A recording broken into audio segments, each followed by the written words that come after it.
ഒരു ദൈവത്തിൻ്റെ ഭാഗത്തിലേക്ക് നമുക്ക് കടന്നു പോകാം. മർക്കോസിൻ്റെ സുവിശേഷം 6-ാം അധ്യായം 48-ാം വാക്യം ഇവിടെ വായിച്ച് കേൾപ്പിക്കുന്നതായിരിക്കും. അതുപോലെ തന്നെ മറ്റൊരാൾ ഞാനത് എഴുതി കൊടുക്കാൻ പറഞ്ഞു. എക്സോഡസിൻ്റെ പുസ്തകം 33-ാം അധ്യായം 19-ാം വാക്യം. ആദ്യം മർക്കോസിൻ്റെ സുവിശേഷം 6-ാം അധ്യായം 48-ാം വാക്യം. കാറ്റ് പ്രതികൂലമാകൊണ്ട് അവർ തണ്ടു വലിച്ചു വലയുന്നത് അവൻ കണ്ട് ഏകദേശം രാത്രി 4-ാം യാമത്തിൽ കടന്മേൽ നടന്ന് അവരുടെ അടുക്കൽ ചെന്ന് അവരെ കടന്നു പോകുവാൻ ഭാവിച്ചു. അവരെ കടന്നു പോകുവാൻ ഭാവിച്ചു. എക്സോഡസ് 33-ാം അധ്യായം 19-ാം വാക്യം. അതിന് അവൻ, ഞാൻ എൻ്റെ മഹിമ ഒക്കെയും നിന്റെ മുൻപാകെ കടക്കുമാറാക്കി. നിന്റെ മുമ്പാകെ മോശയോട് പറയുവാണ്, നിന്റെ മുമ്പാകെ കിടക്കുമാറാക്കി, അല്ലെങ്കിൽ നിന്റെ മുമ്പാകെ എൻ്റെ ഗുഡ്നസ് ഒക്കെയും എൻ്റെ ഗ്ലോറി ഒക്കെയും എൻ്റെ മഹിമയൊക്കെയും കിടന്നു പോകുവാൻ അനുവദിച്ചു. ഗോസ്പലിൽ നമ്മൾ കടന്നു വരുമ്പോൾ യേശുക്രിസ്തുവിൻ്റെ സകല ഈവൻറ്റും സകല പ്രവൃത്തികളും പഴയ നിയമത്തിൽ നടന്ന സംഭവങ്ങളെ വ്യക്തമായി ചിത്രീകരിക്കുന്ന, സമ്മറൈസ് ചെയ്യുന്ന പ്രവൃത്തിയാണ്. ഈ പടകിനുണ്ടായ അവസ്ഥയെക്കുറിച്ച് നാം പലപ്പോഴും കേട്ടിട്ടുണ്ട്, പഠിച്ചിട്ടുണ്ട്. ശ്രദ്ധിക്കുക, ഈ പടക് ഒരു രാത്രി ഡാർക്ക് നൈറ്റിൽ തിരമാലകളിലും കാറ്റിലും ഒക്കെ പെട്ട് അവർ സീരിയസ് ട്രബിളിലായിരിക്കുന്നതിനെ കുറിച്ച് പറയുന്നുണ്ട്. ഈ അധ്യായം 6-ാം അധ്യായം 44-ാം വാക്യം മുതൽ വായിച്ചു വരുമ്പോൾ നമുക്കവിടെ കാണാൻ കഴിയും, കർത്താവായ യേശു ക്രിസ്തു 5 അപ്പവും 2 മീനും കൊണ്ട് 5000-ൽ പരം ആൾക്കാരെ പോഷിപ്പിക്കുവാണ്. ഇതേ സംഭവം എക്സോഡസിന്റെ പുസ്തകത്തിൽ ചെല്ലുമ്പോൾ തൻ്റെ ജനത്തിനു വേണ്ടി ദൈവം മന്ന ചൊരിഞ്ഞു കൊടുക്കുന്നു. തൻ്റെ ജനത്തിനെ മന്ന കൊടുത്ത് പോഷിപ്പിക്കുന്നു. ശ്രദ്ധിക്കണം, പഴയ നിയമത്തിൽ ഏതൊരു ദൈവം വിളിച്ചിറക്കിയ തൻ്റെ ജനത്തിന് മന്ന കൊടുത്ത് പോഷിപ്പിച്ചു, അതേ ദൈവം തൻ്റെ പാദപീഠത്തിൽ കടന്നു വന്ന ജനത്തിന് 5 അപ്പവും 2 മീനും കൊണ്ട് 5000-ൽ പരം ആൾക്കാരെ പോഷിപ്പിക്കുവാണ്. ഇന്ന് പകൽക്കാലം ദൈവത്താൽ വേർതിരിക്കപ്പെട്ട, കർത്താവിൻ്റെ രക്തത്താൽ വീണ്ടെടുക്കപ്പെട്ട, തന്നെ ഭജിക്കുകയും തന്നെ ഫോളോ ചെയ്യുകയും തൻ്റെ ആലയത്തിൽ കടന്നു വരുന്ന ദൈവജനത്തോടുള്ള ബന്ധത്തിൽ, കുഞ്ഞുങ്ങളോടുള്ള ബന്ധത്തിൽ, തലമുറയോടുള്ള ബന്ധത്തിൽ ദൈവത്തിന് കരുതലുണ്ട്. അത് പഴയ നിയമമാണെങ്കിലും അത് പുതിയ നിയമമാണെങ്കിലും സ്വർഗം തുറന്ന് മന്ന ചൊരിഞ്ഞു കൊടുത്ത് 5 അപ്പമേ ഉള്ളോ, അല്പമേ ഉള്ളോ, അതിനെ വർദ്ധിപ്പിച്ച് നിന്റെ ജീവിതത്തിൽ നിന്നെ നടത്താൻ വിശ്വസ്തനായ ദൈവമാണ്. സന്തോഷമുള്ളവരൊന്ന് കരപിടിച്ച് ദൈവത്തെ ആരാധിക്കാൻ പറ്റുമോ? ഇവിടെ വന്നിരിക്കുന്നത് ചുമ്മാതല്ല, ദൈവത്തെ ഫോളോ ചെയ്ത് ചുമ്മാതല്ല. അതേ, ബാലസിംഹങ്ങൾ ഇരയിട്ടാതെ വിശന്നിരിക്കും, എന്നാൽ യഹോവയെ അന്വേഷിക്കുന്നവർക്ക് സ്തോത്രം. അതിനുശേഷമായി നമുക്ക് കാണാൻ കഴിയും, കർത്താവായ യേശു ക്രിസ്തു തൻ്റെ ശിഷ്യന്മാരെ ഗലീല കടലിന്റെ അക്കരയ്ക്ക് പറഞ്ഞയക്കുക. നമുക്ക് അതേ ചരിത്രം എക്സോഡസിന്റെ പുസ്തകത്തിൽ 17-ാം അധ്യായത്തിൽ കടന്നു വരുമ്പോൾ ജനം റെഡ് സീ ക്രോസ് ചെയ്യുവാണ്. അതേ ചിത്രം പുതിയ നിയമത്തിൽ കർത്താവ് വരച്ചു കാട്ടുവാണ്. അവിടെയും മോശ സീനായ പർവ്വതത്തിലേക്ക് കയറിപ്പോകുന്നു. ഇവിടെ ജനത്തെ പിരിച്ചുവിട്ട ദൈവം, തന്റെ ശിഷ്യന്മാരെ അക്കരയ്ക്ക് പോകാൻ പറഞ്ഞ ദൈവം പ്രാർത്ഥനയ്ക്കായി മലയിലേക്ക് കയറി പോകുവാണ്. എന്നെ കേൾക്കുന്ന ദൈവമക്കളെ, കാൽവറി ക്രൂശിൽ നമുക്ക് വേണ്ടിയ വീണ്ടെടുപ്പിന്റെ വില കൊടുത്തിട്ട് എൻ്റെ യേശു ഉയരങ്ങളിലേക്ക് കയറിപ്പോയത് പിതാവിന്റെ വലത്ത് ഭാഗത്ത് എനിക്കും നിങ്ങൾക്കും വേണ്ടി മധ്യസ്ഥ അടയ്ക്കുവാനാണ്, പ്രാർത്ഥിക്കുവാനാണ്. അക്കരയ്ക്ക് തൻ്റെ ശിഷ്യന്മാരെ പറഞ്ഞു വിട്ടിട്ട് വേറെ പരിപാടിക്ക് പോയ ഒരു ദൈവത്തെ അല്ല നാം സേവിക്കുന്നത്. വിളിച്ചിറക്കി വാഗ്ദത്തങ്ങൾ തന്ന് നമ്മളെ അവിടെയായി നട്ടിട്ട് മൗനമായി ലോക സാഹചര്യങ്ങളിൽ വിട്ടുകളയുന്ന ദൈവമല്ല, ജീവിത സാഹചര്യങ്ങളിൽ വിട്ടുകളയുന്ന ദൈവമല്ല. ഇസ്രായേലിന്റെ കാവൽക്കാരൻ ഉറങ്ങുന്നില്ല, മയങ്ങുന്നില്ല. അഹരോൻ ഉറങ്ങുന്നു, മോശ ഉറങ്ങുന്നു, എന്നാൽ പാളയത്തിന്റെ നടുവിൽ നടകൊള്ളുന്ന ഒരു ദൈവമുണ്ട്. നിങ്ങളുടെ ഭവനത്തിന് നടുവിൽ, നിങ്ങളുടെ ജീവിത സാഹചര്യത്തിന് നടുവിൽ നടകൊള്ളുന്ന ഒരു ജീവിക്കുന്ന ദൈവമുണ്ട്. നിങ്ങൾക്കെതിരെ ഉയരുന്ന സകല പോരുകളെ, സകല നുഖത്തിന്റെ അമിക്കേറുകളെ, സകല തടസ്സങ്ങളെ, ചാലഞ്ചസിനെ നിങ്ങൾക്ക് ഏൽപ്പിച്ചു തരുവാൻ അവൻ വിശ്വസ്തനായ ദൈവമാണ്. അവൻ ആ ഉയരങ്ങളിലേക്ക് കയറിപ്പോയി പിതാവിൻ്റെ വലത്ത് ഭാഗത്ത് മധ്യസ്ഥ അണയ്ക്കുവാണ്. ഞാൻ എന്നോട് വിഷയം ജോയ് പാസ്റ്റർ വിളിച്ചു പറഞ്ഞപ്പോൾ മുതൽ ഈ രണ്ട് ചരിത്രങ്ങളെ മുൻനിർത്തി ഗോഡ്സ് ഗ്ലോറിയെ കുറിച്ച് സംസാരിക്കണമെന്ന് ആഗ്രഹിച്ചത്. പക്ഷേ ഇന്നലെ വൈകിട്ട് ഞാൻ വചനം ധ്യാനിച്ചപ്പോൾ ദൈവത്തിൻ്റെ ആത്മാവിനെ മറ്റൊരു ചിന്തയിലേക്ക് കിടത്തിവിട്ടു. ആ ചിന്തയിലേക്ക് ഞാൻ നിങ്ങളെ വെൽക്കം ചെയ്യുവാണ്. മർക്കോസിന്റെ സുവിശേഷം 46-48 വാക്യം കാണിച്ചേ. അവിടെ ഇങ്ങനെ എഴുതുന്നു, he intended to pass by them. അവരുടെ മുൻപിൽ നിന്ന് കടന്നു പോകുന്നത് പോലെ താൻ നടിക്കുവാനിടയായി തീർന്നു. എന്നെ ഇനി ശ്രദ്ധിച്ച് കേൾക്കണം. ഈ ഭാഗങ്ങൾ വായിക്കുമ്പോൾ അവിടെ എഴുതിയിട്ടുണ്ട്, he so that they were in serious trouble. അവർ സ്ട്രഗിൾ ചെയ്യുന്നത്, അവർ സീരിയസ് ട്രബിളിലായിരിക്കുന്നത്, കാറ്റും തിരമാലകളും ഒക്കെ അടിക്കുന്നത് യേശു കാണുകയും അറിയുകയും ചെയ്തു. അവർ ആ സാഹചര്യത്തിൽ കൂടെ കടന്നു പോകുമ്പോഴും യേശുവിൻ്റെ സാന്നിധ്യം അവിടെ ഉണ്ടായിരുന്നു. കണ്ട യേശു വെള്ളത്തിൻ്റെ മീതെ അല്ലെങ്കിൽ ഗലീല സീയുടെ മീതെ നടന്ന് അവരുടെ പടകിനടുത്തെത്തി. എന്നാൽ താൻ അവരെ വിട്ടുപോകുന്നത് പോലെ ഭാവിച്ചു. നിങ്ങൾ ഇന്നൊരു പകൽക്കാലം ദൈവസന്നിധാനത്തിലായിരിക്കുമ്പോൾ ദൈവത്തിൻ്റെ സാന്നിധ്യത്തിന് ഇവിടെ ഒരു കുറവും ഇല്ല.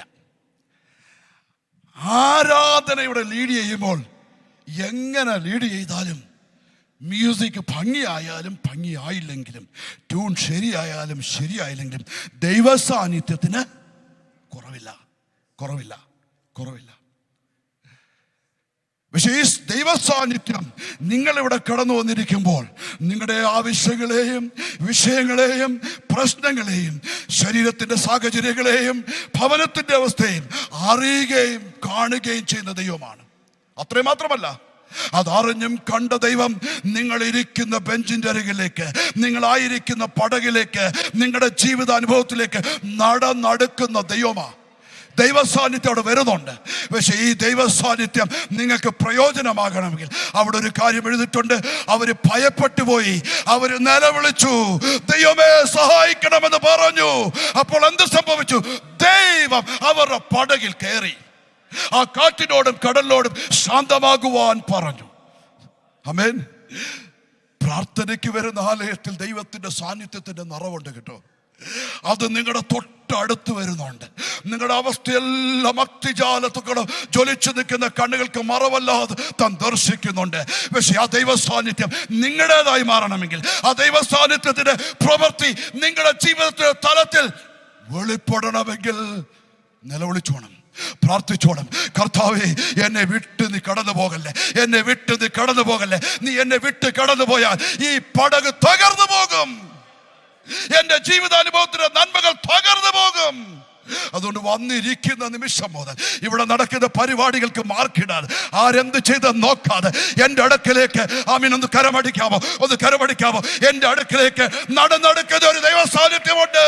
എന്നെ കഴിഞ്ഞ മാസവും ആഴ്ചകളും ഒക്കെ കണ്ടറിഞ്ഞ ഒരു ദൈവ സാന്നിധ്യമുണ്ട്. അതെന്നെ വിട്ടു പോകാൻ പാടില്ല, അതെന്നെ വിട്ടു പോകാൻ പാടില്ല, അതെൻ്റെ ഭവനത്തെ വിട്ടു പോകാൻ പാടില്ല.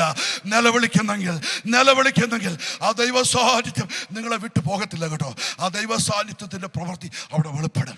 നിങ്ങളുടെ ജീവിതത്തിൽ ഉയരുന്ന ആ കാറ്റ്, ആ തിരമാലകൾ, അത് ശാന്തമാകുവാൻ പാസ്റ്ററല്ലായിരിക്കും, ദൈവം കൽപ്പിക്കും. ഹല്ലേലൂയ. ഇന്ന് പകൽക്കാലം ആ ദൈവത്തിൻ്റെ കൽപ്പന പ്രാപിച്ചിട്ട് മടങ്ങിപ്പോകാം. തിടുക്കത്തിൽ പോകുന്നു. ലൂക്കോസിന്റെ സുവിശേഷം 24-ാം അധ്യായം 13, 16, 28, 31 വാക്യങ്ങൾ അവിടേക്ക് പെട്ടെന്ന് പറഞ്ഞു. 28-ാം വാക്യം വായിച്ചാട്ടെ സിസ്റ്റർ. 28-ാം വാക്യം പെട്ടെന്ന് വായിച്ചു. അവർ പോകുന്ന ഗ്രാമത്തോട് അടുത്തപ്പോൾ അവൻ മുൻപോട്ട് പോകുന്ന ഭാവം കാണിച്ചു. അവിടെ എന്ത് ചെയ്തു? ദൈവം മുന്നോട്ട് പോകുന്ന ഭാവം കാണിച്ചു. അവരുമായി ഭക്ഷണത്തിന് ഇരിക്കും. ഇല്ല, ഭാവം കാണിച്ചു. അവരോ ഞങ്ങളോടുകൂടെ പാർക്ക, നേരം വൈകി അസ്തമിപ്പാറായല്ലോ എന്ന് പറഞ്ഞ് അവനെ നിർബന്ധിച്ചു. ആമീൻ പറയാമോ? But they urged him strongly. അവർ നിർബന്ധിച്ചു. ഇന്ന് പകൽക്കാല ദൈവസന്നിധാനത്തായിരിക്കും ദൈവമക്കളെ, നമുക്ക് എന്തെങ്കിലും നിർബന്ധമുണ്ടോ? ദൈവത്തോട് എന്തെങ്കിലും നിർബന്ധമുണ്ടോ? നിങ്ങളോട് ശ്രദ്ധിക്കണം. നമുക്കറിയാവുന്ന ഭേദഭാഗമാണ്, അതുകൊണ്ട് ഞാൻ ഡീറ്റെയിലേക്ക് ഒന്നും കിടക്കുന്നില്ല. നമുക്ക് അല്പോടെ ഒന്ന് ആരാധിക്കണം, അല്ലയോ? ഞാൻ സഹോദരന്മാരോട് പറഞ്ഞു, സഹോദരന്മാരെ ഒരു 10 മിനിറ്റ് നമുക്കൊന്ന് ആരാധിക്കണം. ഹല്ലേലൂയ. ചില ദൈവത്തിൽ നിന്ന് പ്രാപിച്ചിട്ട് മടങ്ങി പോകണം. ഹല്ലേലൂയ. അതൊരു തിടുക്കത്തിൽ പോകാം. അവിടെ നോക്ക്, എമോസിലേക്ക് പോകുന്ന 2 പ്രിയപ്പെട്ടവരാ. അവരുടെ ടോപ്പിക്ക് നല്ലതാ. എന്താ ടോപ്പിക്ക്? ആ ദിവസങ്ങളിൽ ജെറുസലേമിൽ നടന്ന ക്രൂശീകരണത്തിനെ കുറിച്ച്, യേശുവിനെ കുറിച്ചുള്ളൊക്കെ ചരിത്രമാണ്. ആ നല്ല ടോപ്പിക്ക് ഡിസ്കസ് ചെയ്യുന്ന ഇവരോടൊപ്പം ആര് ചേർന്ന് നടന്നു? യേശു ചേർന്ന് നടന്നു. യേശു ചേർന്ന് നടന്നു. എന്നിട്ട് യേശു എന്തോ ചെയ്തെന്നറിയാമോ? വചനത്തിന്റെ ആഴങ്ങളെ അവർക്ക് പറഞ്ഞു കൊടുത്തോണ്ടിരുന്നു. പ്രവാചകന്മാരുടെ വാക്യങ്ങളെ അവർക്ക് പറഞ്ഞു കൊടുത്തോണ്ടിരുന്നു. ഹല്ലേലൂയ. യേശുവിനെ പോലെ ഒരു പ്രീച്ചർ ഉണ്ടാകുമോ? യേശുവിനെ പോലെ ഒരു പ്രീച്ചർ ഉണ്ടാകുമോ? ആ യേശു പ്രസംഗിച്ചിട്ടും അവരുടെ കണ്ണ് തുറന്നില്ല. അവർക്ക് മനസ്സിലായില്ല ഇത് യേശുവാണ്. ഹല്ലേലൂയ. ഇവിടെ നിൽക്കുന്നവരെ നിങ്ങൾ വിലയിട്ടിട്ട് പോകും. ഞങ്ങൾ ആര് പ്രസംഗിച്ചാലും ഹല്ലേലൂയ നിങ്ങളുടെ കണ്ണ് തുറക്കത്തില്ല കേട്ടോ. കണ്ണ് തുറക്കത്തില്ല കേട്ടോ. ഹല്ലേലൂയ. നിങ്ങൾ ചിലപ്പോൾ മാർക്കിട്ട് പറയും, പാസ്റ്ററിന്റെ പ്രസംഗം ശരിയല്ല, പോരാ, കുറച്ചുകൂടെ വേണമെന്ന്. വേണമെങ്കിൽ ഞങ്ങൾക്ക് ക്ലാസ് എടുക്കും. പക്ഷെ ഒരു കാര്യം പറയട്ടെ, യേശു പ്രസംഗിച്ചിട്ട് പോലും അവരുടെ കണ്ണ് തുറന്നില്ല. മുന്നോട്ട് വായിക്കുവാണ്. ഹല്ലേലൂയ. അവിടെ പല കാര്യങ്ങൾ രേഖപ്പെടുത്തി ഉടങ്ങി ചിന്തിക്കുന്നില്ല. അവിടെ എഴുതിയിരിക്കുന്നു, but their eyes were kept. അവരുടെ കണ്ണുകൊണ്ട് അവർക്ക് യേശുവിനെ, പക്ഷെ കണ്ണു തുറന്നു. എപ്പോഴാണെന്നറിയാമോ? അവര് യേശുവിനെ നിർബന്ധിച്ചപ്പോൾ, യേശുവിനെ അവരുടെ ഭവനത്തിലേക്ക് കൂട്ടിക്കൊണ്ടുപോയപ്പോൾ അവിടെ ചില സംഭവങ്ങൾ നടന്നു കേട്ടോ. അവിടെ യേശു ഒരു കാര്യം ചെയ്തു. ആ ഭവനത്തിൽ ചെന്നപ്പം അപ്പം എടുത്ത് ശരീരം പൂണ്ട് നിൽക്കുന്ന യേശു തൻ്റെ നുറുക്കപ്പെട്ട ശരീരത്തിൻ്റെ ഓർമ്മയായ അപ്പം കരങ്ങളെടുത്ത് നുറുക്കി അതിനെ അനുഗ്രഹിച്ചു. ഹല്ലേലൂയ. നിങ്ങൾ നിർബന്ധിച്ച് യേശുവിനെ ഈ ആലയത്തിൽ നിന്ന് നിങ്ങളുടെ ഭവനത്തിൽ കൊണ്ടുപോയാൽ ഇവിടെ അതിനാണ് നമ്മൾ വന്നിരിക്കുന്നത്. ഇവിടെ നിന്ന് എനിക്കൊരു യേശുവിനെ കൊണ്ടുപോകണം, നിർബന്ധിച്ച് കൊണ്ടുപോകണം, ചെയ്തു കൊണ്ടുപോകണം. എന്താണെന്നറിയാമോ? അവൻ എൻ്റെ വീട്ടിൽ വന്നാൽ അവിടെ ശുശ്രൂഷ ചെയ്യും, അപ്പം കരങ്ങളിലെടുക്കും, അത് വാഴ്ത്തും, അത് നുറുക്കും, അത് അനുഗ്രഹിക്കും. അതെൻ്റെ കുഞ്ഞുങ്ങൾക്ക് വിടുതല. ഹല്ലേലൂയ. നമ്മൾ ഇവിടെ കുറെ കിടന്നുകൊണ്ട് അതും ഇതും ഒക്കെ പരിപാടി ഒപ്പിച്ചാൽ നടക്കത്തില്ല കേട്ടോ. ദൈവത്തിന് ഡിവൈൻ പ്രോസസ് ഉണ്ട്, ഡിവൈൻ വഴികളുണ്ട്. അതിന് മാറ്റമില്ല കേട്ടോ. ഇന്ന് പകൽക്കാലം ഞാൻ ഓർമ്മിപ്പിച്ചു, ഗുഡ് ഐഡിയാസ് ഉണ്ട്, പക്ഷെ ഗോഡ്ലി ഐഡിയാസ് ഉണ്ട്. ഗുഡ് ഐഡിയ ഗോഡിൻ്റെ ഐഡിയ അല്ല. ഗോഡിൻ്റെ ഐഡിയയിൽ നിന്നാൽ ഹല്ലേലൂയ നാം ചിന്തിക്കുന്നതിൻ്റെ അപ്പുറത്ത് കൊണ്ടെത്തിക്കാൻ ദൈവം വിശ്വസ്തനാണ്. ഇന്ന് പകൽക്കാലം ഞാൻ പറയട്ടെ, ഇന്നൊന്ന് ആഗ്രഹിക്കാമോ? എനിക്കൊരു അർജുണ്ട്, എനിക്കൊരു നിർബന്ധമുണ്ട്. യേശു എൻ്റെ കൂടെ ഭവനത്തിൽ വരണമെന്ന്. അവിടെ താൻ മേശയിലിരിക്കും. നിങ്ങളുടെ മേശയിലിരിക്കും, നിങ്ങളുടെ പന്തിയിലിരിക്കും. അവൻ അപ്പം കരങ്ങളിലെടുക്കും, അവൻ അതിനെ വാഴ്ത്തും, അതിനെ നുറുക്കും. അത് നമുക്ക് ജീവന്റെ അപ്പമായി മാറും. സന്തോഷമുള്ള കരവടി ദൈവത്തെ ആരാധിക്കാമോ? പറയാമോ, കർത്താവേ എനിക്കൊരു നിർബന്ധമുണ്ട്, എന്നോട് കൂടെ നീ ഭവനത്തിൽ വരണം. ഹല്ലേലൂയ. യേശു ഭാവിക്കുക, നിങ്ങളുടെ അടുത്ത് വന്ന് താൻ മുട്ടുക. ഹല്ലേലൂയ. അതല്ലയോ റെവലേഷനിൽ എഴുതിയിരിക്കുന്നത്, ഞാൻ വാതിൽക്കൽ നിന്ന് മുട്ടുന്നു, ഒരുവൻ എൻ്റെ ശബ്ദം കേട്ട് വാതിൽ തുറന്നാൽ എനിക്ക് അവനോടൊപ്പം ഒരു പന്തിയുണ്ട്, അവനോടൊപ്പം ഒരു ഫെലോഷിപ്പുണ്ട്. ഇന്ന് പകൽക്കാലം എന്നെ കേൾക്കുന്ന ദൈവമക്കളെ, നിങ്ങളുടെ ജീവിതത്തിന്റെ വാതിൽ നിന്ന് യേശു മുട്ടുക, യേശു മുമ്പോട്ട് പോകുവാൻ ഭാവിക്കുക. ആര് അവനെ ആർച്ച് ചെയ്യും? അവനെ നിർബന്ധിക്കും. അവനോടൊപ്പം താൻ ഭവനത്തിൽ വരുന്ന ദൈവമാ. ആമീൻ പറയാമോ? അവൻ ഭവനത്തിൽ വന്ന മൗനമായിരിക്കത്തില്ല. നിങ്ങളുടെ പ്രശ്നങ്ങൾ അവൻ കരങ്ങളിലെടുക്കും. അവൻ നിങ്ങളെ അനുഗ്രഹിക്കും. അവൻ ആ പ്രശ്നങ്ങളെ ഒന്ന് നുറുക്കും. അതിന്റെ പരിഹാരം അവൻ കാണും. അവിടെ ജീവൻ വ്യാപരിക്കും. അടുത്തൊരു മർക്കോസിന്റെ സുവിശേഷം 10-ാം അധ്യായം 46-48 വാക്യങ്ങൾ. 48-ാം വാക്യം ഞാൻ പറഞ്ഞു പോകാം പെട്ടെന്ന്. ജെറിഹോയിൽ കൂടുന്ന യേശു പോകുന്ന ഒരു ചരിത്രം ഇവിടെ എഴുതിയിരിക്കുന്നത്. ജെറിഹോ പട്ടണത്തിൽ കൂടുന്ന യേശു കടന്നു. ആരാണ് യേശു? അത്ഭുതങ്ങൾ ചെയ്തവൻ, മരിച്ചവരെ ഉയർത്തിവൻ. നിങ്ങൾക്ക് അവിടെ നിന്ന് പോയി വായിച്ചേ, ഒറ്റ വ്യക്തിയുടെ റെക്കോർഡില്ല ആരും വിടുതൽ പ്രാപിച്ചായി, സൗഖ്യം പ്രാപിച്ച. എന്നാൽ ജെറിഹോയുടെ സിറ്റിയുടെ പുറത്ത് വന്നു. അവിടെ വഴിയരിയിലിരിക്കുന്ന ഒരു മനുഷ്യനെ കുറിച്ച് വായിച്ചു കേൾപ്പിക്കും. മർക്കോസ് 10-ാം അധ്യായം 48-ാം വാക്യം. അവർ എരിഹോവിലെത്തി. പിന്നെ അവൻ ശിഷ്യന്മാരോടും വലിയ പുരുഷാരത്തോടും കൂടെ എരിഹോവിൽ നിന്ന് പുറപ്പെടുമ്പോൾ തിമായിയുടെ മകനായ ബർത്തിമാ എന്ന കുരുടനായ ഒരു ഭിക്ഷക്കാരൻ വഴിയരികെ ഇരുന്നിരുന്നു. നസറനായ യേശു എന്ന് കണ്ടിട്ട് അവൻ, ദാവീദ് പുത്ര യേശുവേ, എന്നോട് കരുണ തോന്നണമേ എന്ന് നിലവിളിച്ചു തുടങ്ങി. നമുക്ക് ചരിത്രം അറിയാലോ. ഒരു സിറ്റിയിൽ കൂടുന്ന യേശു കടന്നു പോവാം. ആയിരക്കണക്കിന് ലക്ഷക്കണക്കിന് ആൾക്കാരുടെ മധ്യത്തിൽ ആരാ യേശു? അത്ഭുതങ്ങളെ പ്രവർത്തിക്കുന്നവൻ, വിഷയങ്ങൾക്ക് പരിഹാരം വരുന്നത്. എന്നാൽ ഒറ്റ വ്യക്തിയും യേശുവിൻ്റെ സാന്നിധ്യത്തിൻ്റെ നന്മ എടുത്തില്ല. ഇവിടെ യേശുവിൻ്റെ സാന്നിധ്യം നിറഞ്ഞു നിൽക്കുക. പക്ഷെ പലരും ഒരു നന്മയില്ലാതെ പോകുന്നത്, ഒരു വിടുതലും ഇല്ലാതെ പോകുന്നത്. ഹല്ലേലൂയ. ജെറിഹോ പട്ടണത്തിൻ്റെ മധ്യത്തിൽ കൊടുന്ന് എൻ്റെ യേശുനാഥൻ നടക്കുക ശിഷ്യന്മാരുമായിട്ട്. ആവശ്യക്കാരില്ലയോ? പ്രശ്നക്കാരില്ലയോ? രോഗികളില്ലയോ? പക്ഷെ ആർക്കൊന്നും വേണ്ടെന്ന്. സാന്നിധ്യത്തിന്റെ കുറവാണോ? യേശുവില്ല അവിടെ. യേശു വ്യക്തിപരമായിട്ട് അവിടെ ഉണ്ട്. യേശുവിന്റെ സാന്നിധ്യം ആ സ്ട്രീറ്റിൽ കൂടെ നടകൊള്ളുവാണ്. എന്നാൽ ജനത്തിന് വിടുതൽ വേണ്ട. സിറ്റി കഴിഞ്ഞ് പുറത്തു വന്നു.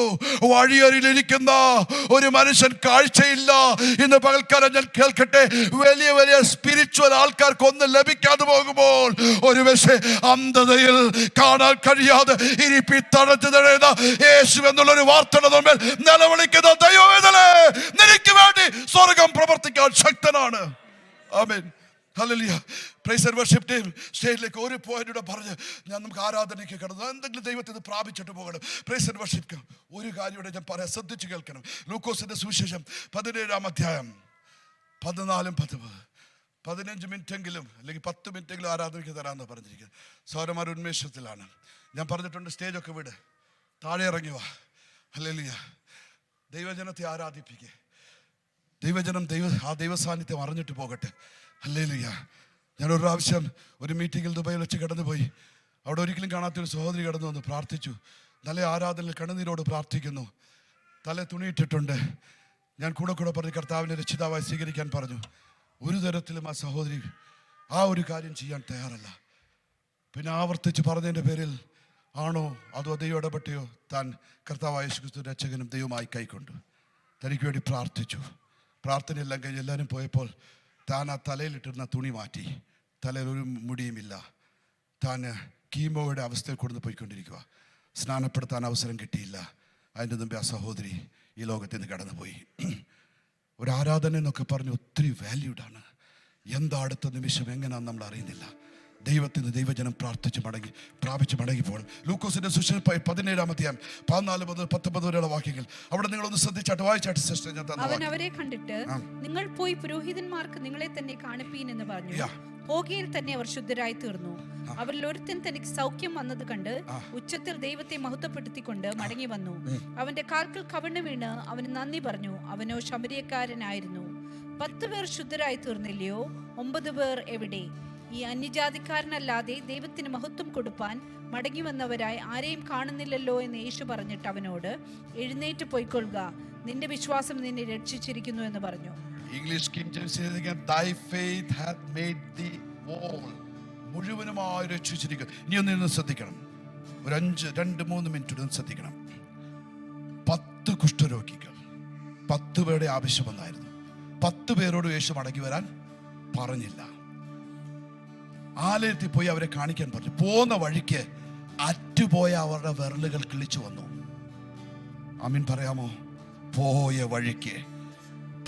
വഴിക്ക് കുഷ്ഠം തിന്നു കളഞ്ഞ ജീവിതത്തിന്റെ ശേഷിപ്പുകൾ ജീവൻ പ്രാപിച്ചു. അവർ നടന്നുകൊണ്ടിരിക്കുക. അതിൻ്റെ ഇടയിലാണ് ഇതൊക്കെ നടക്കുന്നത്. 10 പേരോടും യേശു തിരിച്ചു വരാൻ പറഞ്ഞില്ല. വിഷയിൽ അതിൽ ഒരാള് തിരിച്ചു വന്നു. അപ്പൊ യേശു ഒരു കാര്യം ചോദിച്ചു, നീ 10 പേരല്ലേ വന്നത്, ബാക്കി 9 പേര്? അപ്പൊ യേശുവിന്റെ മനസ്സിൽ ആഗ്രഹം ഉണ്ടായിരുന്നോ? സൗഖ്യം പ്രാപിച്ച ദൈവജനം നന്ദി പറയണമെന്ന് ആഗ്രഹം ഉണ്ടായിരുന്നോ? ആലയത്തിൽ വരണമെന്ന് ആഗ്രഹം ഉണ്ടായിരുന്നോ? കാൽക്ക് വീഴണമെന്ന് ആഗ്രഹം ഉണ്ടായിരുന്നോ? അവിടെ എഴുതിയിരിക്കുന്നത് മേഗാ വോയിസ് എന്ന ഉച്ചത്തിൽ താൻ നന്ദി പറഞ്ഞെന്നാ. മറ്റ് 9 പേർക്ക് സൗഖ്യം കിട്ടി, പുറമേ ഉള്ള സൗഖ്യം കിട്ടി. പക്ഷേ ഈ മനുഷ്യനോട് ദൈവം ഒരു കാര്യം പറഞ്ഞു, നിന്റെ ഇമോഷനിൽ ഒത്തിരി വേദനകളുണ്ടല്ലയോ? കാരണം കുഷ്ഠം പിടിച്ച വീട്ടിൽ നിന്ന് ഇറക്കി വിട്ടു, നിന്ദിച്ചു, ഒറ്റപ്പെടുത്തി. ഈ ഹേർട്ട് അല്ലേ എവിടെ ഉണ്ട്? ഇമോഷൻ്റെ അകത്തുണ്ടല്ലയോ? എത്ര പേരാണെന്നറിയോ ഈ ഇമോഷൻ ഹേർട്ടിൽ ഇവിടെ ഇരിക്കുന്നത്? പുറമേ ഉള്ള സൗഖ്യം കിട്ടി മറ്റ് 9 പേർക്ക്. ഈ ഇമോഷൻ ഹീലിംഗ് കിട്ടണമെങ്കിൽ മടങ്ങി വരണം. നന്ദിയുള്ള ഹൃദയത്തോടെ മടങ്ങി വരണം. അവിടെ മാത്രമല്ല, അവിടെ കിങ് ജെയിംസ് എഴുതിയിരിക്കുന്നത് ആ ഹീലിംഗ് ആത്മാവിലെ സൗഖ്യം കിട്ടി. ഒന്ന് കരവടിക്കാവോ? യേശുവിന്റെ മനസ്സിൽ ഒരു ആഗ്രഹമുണ്ട്. തന്നിൽ നിന്ന് വിടുതൽ പ്രാപിച്ച, തന്റെ നന്മ അനുഭവിച്ച തന്റെ ജനം മൈറ്റി വോയിസിൽ ഉച്ചത്തിൽ നന്ദി പറയണമെന്ന് എല്ലാവരും ഒന്ന് എഴുന്നേറ്റ് ഉച്ചത്തിൽ മൈറ്റി വോയിസിൽ പലതും നഷ്ടപ്പെട്ടത് മടക്കി തന്നില്ലയോ? അത് ആത്മാവിൽ സൗഖ്യം തന്നില്ലയോ? Emotional heal ചെയ്തില്ലയോ? ഉച്ചത്തിൽ മൈറ്റി വോയിസിൽ യെസ്